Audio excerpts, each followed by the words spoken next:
I read a story about this very, very lazy, irresponsible teenage girl who had like 14 contact lenses removed from the back of her eye. Like, how does that happen and you just forget? Check 1 2 check. Check 1 2 check 1 2 check. Hello, ladies and gentlemen. Welcome to another episode, a weekly episode of American Grunge News, where my co-host Marie and I bring you all the articles that we found over the week that we think you would want to hear. Some of them may be recent, some of them may be older articles. You never know what you're going to get. You got to tune in to find out. In news this week, Billy Corgan is complaining yet again. Is it me or is this guy, the only time he appears in mainstream media, he's complaining about something? Usually Kurt Cobain. This week, he is complaining about the Rock and Roll Hall of Fame. He says the name should be changed to the Music Hall of Fame because people who aren't into rock and roll shouldn't be in the Rock and Roll Hall of Fame. This is a hotly debated topic. I myself was kind of confused when I went to the Rock and Roll Hall of Fame to see Paul McCartney and the Foo Fighters and the Go-Go's, and LL Cool J was there, and Jay-Z. I was like, wait a second, I thought this was the Rock and Roll Hall of Fame. Since there's no place for those artists, we should include them. And this is one thing I might actually agree with Billy Corgan on. Maybe it should be changed to the Music Hall of Fame or the Artist Hall of Fame or whatever. The Pop Culture Hall of Fame. Dolly Parton, she got accepted last year. She wasn't even going to take the award because she was like, I'm a country singer, right? She did end up accepting it. And I have to say, I do agree with him. For the first time in my life, they should probably think about changing it. What do you think about this? I'm on the same page as you. I find myself agreeing, or you could just roll with it and just understand that we all know that it says it's the Rock and Roll Hall of Fame, but we all kind of know right. that it fits all genres and just roll with it. I mean, right. But he's just one of those guys that just has to. They have those memes out there. Well, actually, I mean, right. You get those people that just want to correct you. So, okay. Billy Corgan is definitely an actually guy. I have to admit, sometimes I'm an actually guy. Yes. But not all the time. I've been there. He also brought up something I think is kind of important. He said that the people, the council, whoever the powers that be are that decide who goes to the Rock and Roll Hall of Fame or not, which, by the way, I don't think the Smashing Pumpkins have been inducted yet, even though they're eligible. He says they don't include metal bands, that the people who vote for who gets to be put in the Rock and Roll Hall of Fame do not take the genre of metal seriously. I don't know, when I was there, Ozzy Osbourne's Randy Rhoads was inducted into the Hall of Fame. So it seems like there's some metal bands getting put in there. Okay. He's probably talking about himself. Him and Courtney have been really PO'd at the Rock and Roll Hall of Fame the last few years because neither one of their bands, honestly, it's probably a political thing. Any group of people you go to, there's politics, right? So it could be that Courtney and Billy have PO'd some of the people who vote. And that's because, let's face it, the Smashing Pumpkins should be in the Rock and Roll Hall of Fame. Maybe not whole, but Smashing Pumpkins should be. Anyway, I thought that was an interesting article I wanted to bring up. Is there a band that you know of that's not in the Rock and Roll Hall of Fame who is eligible that you would like to see be put in the Rock and Roll Hall of Fame? If so, put it in the comments below and we will mention it in one of our next videos. Well, one of the things that I noticed came across my feed here was the Alice in Chains release of Jar of Flies 30th anniversary vinyl. First of all, oh my God, no wonder the CD won't play in my car anymore. It's 30 years old. I found it interesting. First of all, that was an interesting reminder that it was that old, but also they've to celebrate this, to acknowledge it, they're releasing a bunch of merch. Some of it's pretty cool. And Jar of Flies being one of my favorites. And I noticed that they had a limited edition Jar of Flies clear vinyl that had actual flies pressed into it. Now, who actually accepted the job? Actual flies pressed into the clear vinyl. So when you're playing the record, there's dead flies spinning around in there. You know They that were there's going to be $100. some insane radical group that's going to feel sorry for these flies, right? Probably. But I'm just wondering who's the person that actually had it. That just seems like it would be kind of an icky job, but looks pretty cool. You can see it on the website, and we'll link to the article, and it has a link to the merch. There is still some available, some cool shirts. They have, I noticed the shirt I was wearing last week is available for purchase if anybody was admiring that. Cool. They sold out of the clear cassettes. They actually made tape cassettes. Remember when tape cassettes, the cool ones started to come out that were clear? So they made one of those with the white writing. Those sold out. And the clear vinyl with the flies in it did sell out. They were $100 a piece. There was 150 of them. They sold out. Okay, wait. So let's back up for a second. First off, some guy had to harvest these flies. Like, it was some poor guy's job. Well, they probably had a jar of them. Right. I get. Well, we all know where flies come from, right? Right. I wonder if some poor guy just put some rotten meat out, let the larva do its thing, and caught them all. Like, how exactly? It's an interesting thing to think about. Like, some poor guy. It's not a job I'd want to have. Do that. No. But you're saying there was only 150? Yep, they made 150 of them. And just whoever bought them first. Those are going to be worth money someday. Pretty cool. Only 150 of those. 10, 20 years from now, those are going to be worth a lot of money. And I was surprised that they were only $100, to be honest. I've always wanted the Holy Grail, not to change the band subject. I know you have more to talk about with Alice in Chains. The Holy Grail of Nirvana is the original. It was a 7-inch blue marble vinyl. I never got into vinyl. I grew up during the tape CD era. Now everybody's going back to vinyl. Okay, I just started collecting vinyl. It's like a 7-inch blue marble single of, I think it was Love Buzz and Blue. Sub Pop only released 1,000, and they're numbered. So if you have one, they're numbered. They go for lots of money these days. That's like the Holy Grail of Nirvana memorabilia, getting one of those original 1,000 vinyl copies. I wanted to also add, last week in the comments, somebody said something about, we were talking about Alice in Chains' self-titled album. And Marie said, the Alice in Chains with the 3-legged dog, I think it was Alice in Chains, Alice in Chains. That's all I wanted to say. Is you mean it's not called the 3-legged dog? The grunge police stopped listening to the conversation when you said 3-legged dog. Apparently he didn't hear, the Alice in Chains self-titled. It's all right. That's all I wanted to say. We're going to convene a panel, Charles, of the grunge police. There's no other genre. Include those experts. There's a couple of them. There's a couple of them. Punk rockers are there's like a whole list of unwritten rules. And I never understood that because it seems like being a fascist to me. If you have a set of rules. Which is the opposite of being a punk rocker. As soon as you want to put a rule on it. That's how I always It's no longer punk rock. So just stop. Just do what you want to do. Listen to what you want to listen to. Whatever you're interested in is who you are. That's right. If you're abiding by a set of rules, then that seems like conservatism to me. But I mean, and we did have a couple. And it seems like it happens every show. Somebody wants to say what's grunge and what's not. To me, grunge is an adjective. I understand, rip offer, that it's a scene.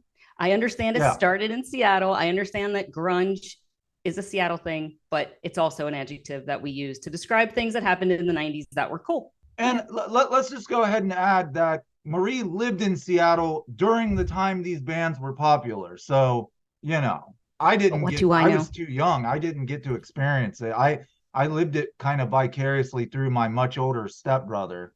He would go to concerts and tell me about cool bands and, I'm happy. I love to get feedback. I love to be corrected. For example, now we did have a viewer who brought up Jimmy Chamberlain, who I left off of the list of grunge drummers. It is a blind spot for me. I do admit that. And I am sorry. Well, the list that you mentioned was an opinion-based list. It wasn't like these are the best people. It was these are my favorite drummers. So different people are going to have different drummers. If there's Matter of one thing fact, that I I would am like an to. expert on, it is my opinion. Right.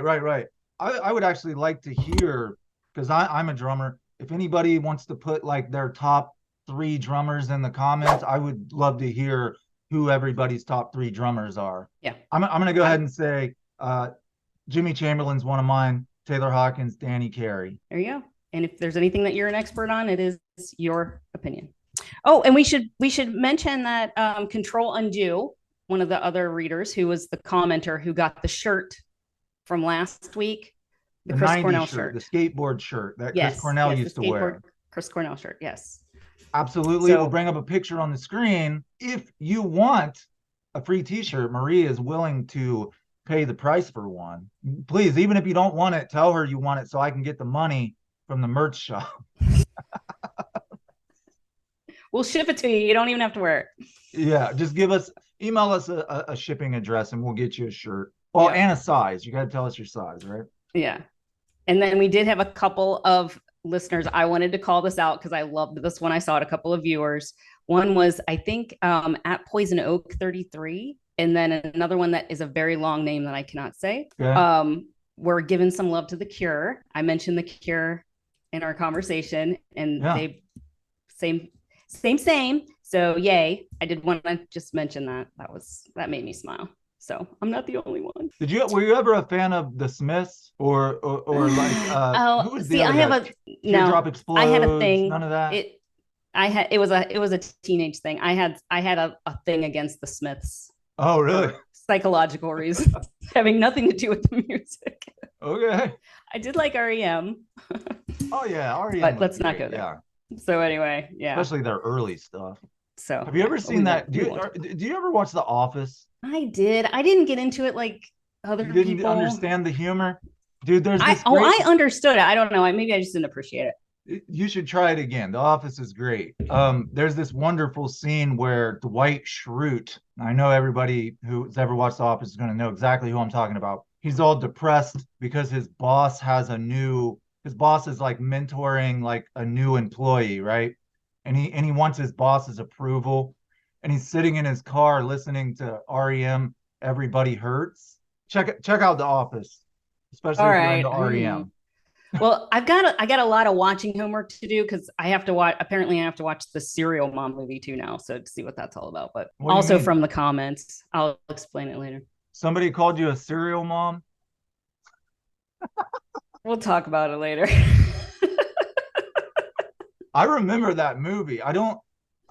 Wasn't it a comedy? I think they were just joking. It was a comedy horror movie. Feelings. You know, honestly, the funniest part about that is the other thing that I absolutely love that I spend time on is true crime. So while I'm not actually a serial killer, I know a lot about them. So you know how to evade the police. So I could be on the serial killer panel. Obviously not the grunge panel, since I mess up a little bit too much on that end. But the serial killer panel definitely could do it. Definitely. You fucked up your opinion. How are you gonna fuck up your opinion? Evidently, I'm sorry. Let's get back to Alice in Chains. Yes. Let's talk about Alice in Chains. Okay, I know. Like for me, Dirt was probably my favorite. That's the one that I probably played the most. Yeah. But Jar of Flies was right there with it. I mean, to me, I almost mix them up in my mind sometimes because I listened to them both so much. But yeah, as I told you, I know all the Alice in Chains catalog, but I couldn't tell you which song belongs to which album. Yeah. It can get tricky, but you just have to remember that the Jar of Flies one is the much more mellow, kind of subdued. Is Jar of Flies when Lane kind of stepped out and Jerry took over the vocals mainly, or no? No, you might be thinking that because there is one song, Don't Follow. The whole first half of the song is Jerry singing. And it's awesome. It's awesome. Okay. And because it's real low and slow and it's Jerry singing. And then the second half, you get the little harmonica. And then Lane comes in. And of course, things pick up there. And from what I understand, the rest of the guys, like even some of like their not members of the band guys, did backup on that song. Oh, really? So there was like a guitar what do you Peck call it? or Like something like the that. guitar guys or whatever. And Mike Inez sings on that too. They all do Oh, backup. really? So it's such a great song. Yeah, that was written by Jerry and he sings the first half. Nice. I wanted you to tell me a little bit about No Excuses for a moment. Okay. That's something you brought up earlier. You mentioned that Jerry wrote that. Yes. Yes. Jerry is the one with the writing credit on that. But he wrote it about He wrote that about his relationship with Lane. and the drugs. Yeah, I mean, if you read the lyrics a lot, I mean, it is referring to basically, yeah, we're both pretty screwed up and you let us down and you do stupid shit. But I mean, he ends it at the end. He was like, but even if we change, I'll love you anyway. So it's kind of like, but it's all good. So we've got problems. But yeah, okay. He said that it was about his relationship with Wayne and how he would kind of come in and out and make, he's saying, you know what, I'm doing these things too, but I still show up to band practice. That's what I take from it. When I just wanted to know somebody else's opinion, honestly. Yeah, no, like that's what I take from it. Is he's saying, come on, man, like you can party and play music at the same time, like me. And yeah, and we're both screw ups, but we're always going to be friends, even when that's cool. Well, that's cool that he ended it like that. But that's Jerry. He's awesome. Do you think Alice in Chains would have made it as far as they did without Lane Staley? I don't. I'm one of those people. And I will be interested to hear because I think I mentioned before, my husband says that Alice in Chains died with Lane Staley, as far as he is concerned. That's me. I'm Team Jerry. I love Lane. He has an awesome voice. He writes some clever lyrics. I mean, there are times where you can, if you're reading the lyrics that he wrote, you're just like, he is funny.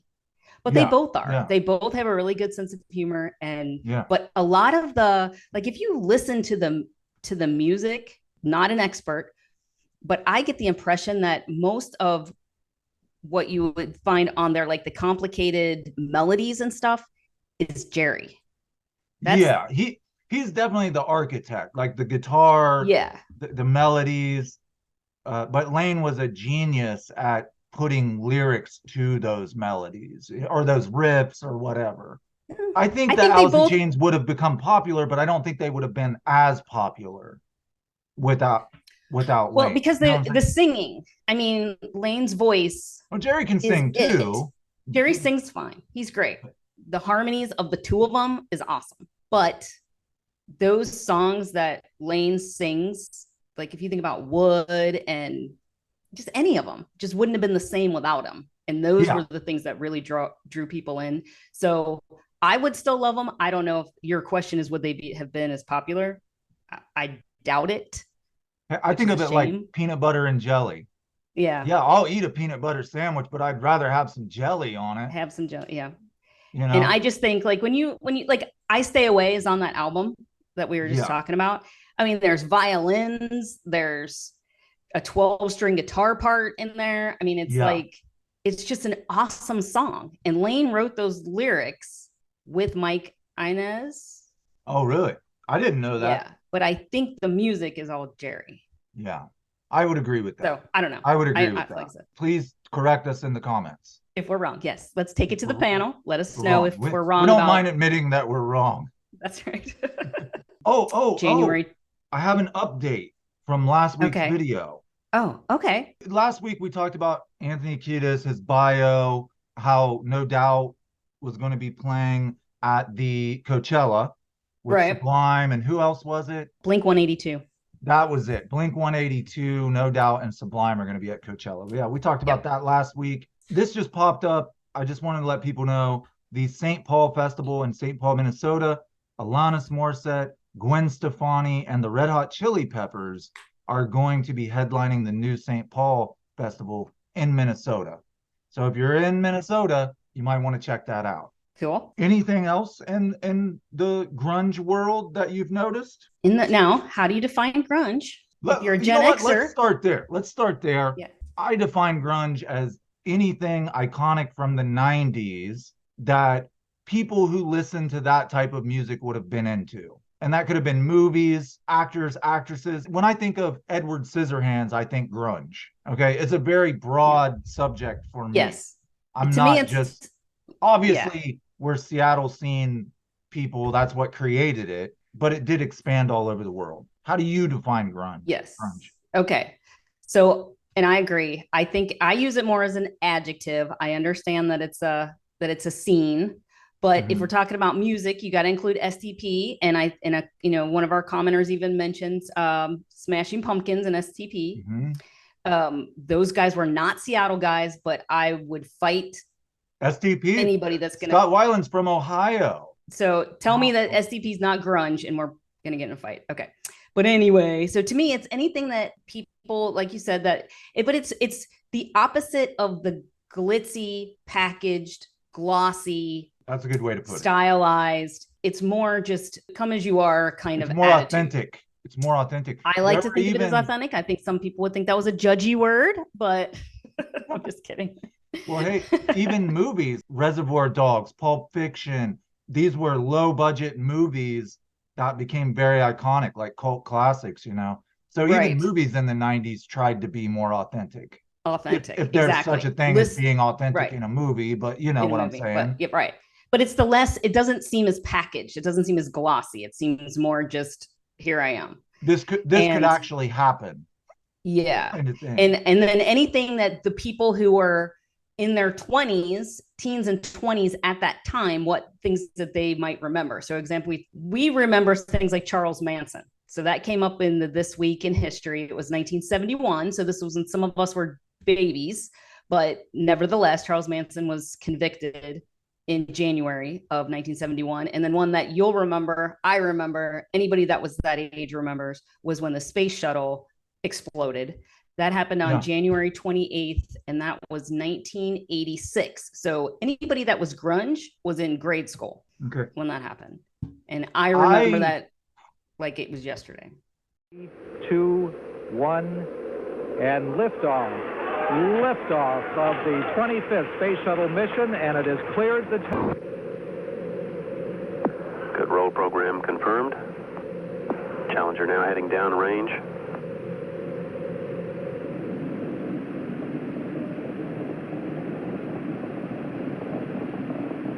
Engines beginning throttling down now at 94%. Normal throttles most of the flight, 104%. We'll throttle down to 65% shortly. Engines at 65%. 3 engines running normally. 3 good fuel cells. 3 good APUs. To 4.3 nautical miles. Downrange distance 3 nautical miles.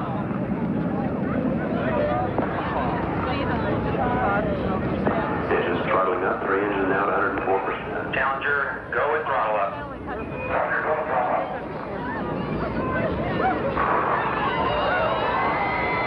A minute 15 seconds. Velocity miles. Downrange distance 7 nautical miles.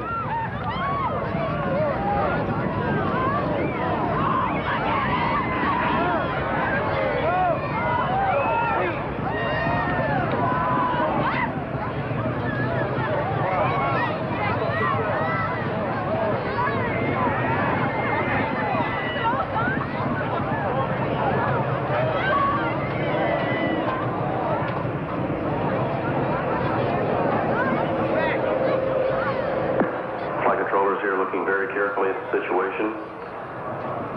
Obviously a major malfunction.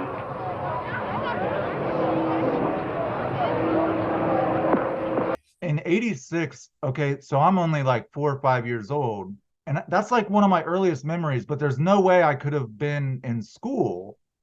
So I would have had to have watched that. And I remember watching it in like 2nd, 3rd grade, the whole class. So the teacher must have like replayed it to us. Well, which is kind of I can crazy tell you that if you think about it. When it happened, everybody that was in grade school was watching it. They brought us on the library and had the TV on, and we were watching it. It's just weird that I have this memory of watching it in school, but I wouldn't have even been in school. Yeah, you've heard the story so many times that you have imagined it and have that memory. No, I swear to you, I think our teacher, her name was Miss Evans, and her claim to fame was she once asked Oprah Winfrey a question on the Oprah Winfrey Show. She used to brag about it all the time, and she would play VHS tape documentaries for us all the time. I think she showed it to us. Oh, and yeah, I'm maybe. just thinking that that's the year it happened, a couple of years later. Could be, yeah. For the record, Oprah Winfrey. But it was traumatic, grunge. man. Like, why would you show that to little kids? Yeah. There was a teacher. I remember her talking about a teacher was on. It was like there was a Krista McCullough. Yeah. Man, I bet you guys just like gasped, like we couldn't believe it. We didn't accept. I mean, at the beginning we were like, oh, something went wrong, but they're going to be okay, right? We just assumed that it was nobody. Didn't. They're sitting on 10,000 pounds of fuel. Yeah. Was there any other articles you wanted to talk about? No, I think I just wanted to talk about Jerry Cantrell and Alice in Chains and 30th anniversary of Jar of Flies. You know, Stranger Things is. Didn't you say that? Weren't you the one that was telling me that the new Stranger Things is? Yes, Stranger Things. Anybody watches Stranger Things. If you have kids, you watch Stranger Things. Like, kids are obsessed with it. It's kind of cool because they do a great. You grew up in the 80s, you know. Oh yeah. I think they. Have you ever watched this show? They do Stranger Things. Yeah. Oh yeah, I've seen them all. Don't they do a great job of depicting what it was like to be a kid in the 80s? I think you had to use your imagination. It's way more accurate than the Goldbergs. Now, I liked the Goldbergs, but they weren't always spot on. They would do things that were kind of out of time. Yeah. My kids, they've grown up with the internet and smartphones and whatever. What did you do before the internet? Like, what did you do before video games? It's like, well, watch Stranger Things. That's what we did. We rode around on bikes, wreaking havoc on the town. That's what we did. Talked on the phone. And talked on the phone. If you had a walkie-talkie and you were close enough to your friend, you could radio them. What's a radio? Yeah. Right. But Winona Ryder, man, I've always thought she was such a great actress. I consider Winona Ryder grunge, if that makes sense. I agree. I think Dave Grohl agrees. Well, yeah, not only did she date Dave Grohl, she's just different. Even though she had to do the Hollywood thing to get jobs, I'm sure. Who knows what she had to do to get jobs. But she always just seemed like, this is me. This is who I am. This is the way I'm going to act. I'm not going to change for anybody. And they just liked her for the way she was. Authentic. And I consider that grunge. Yes, agreed. Control Undo, send us an email. We'll send you a shirt. We're going to wrap this up, and I want your opinion on this. Put it in the comments. We will all look at it. This came out just the other day from Singer's Room, 10 best Nirvana songs of all time. Now, I do not agree with this list, but maybe you will, maybe you don't.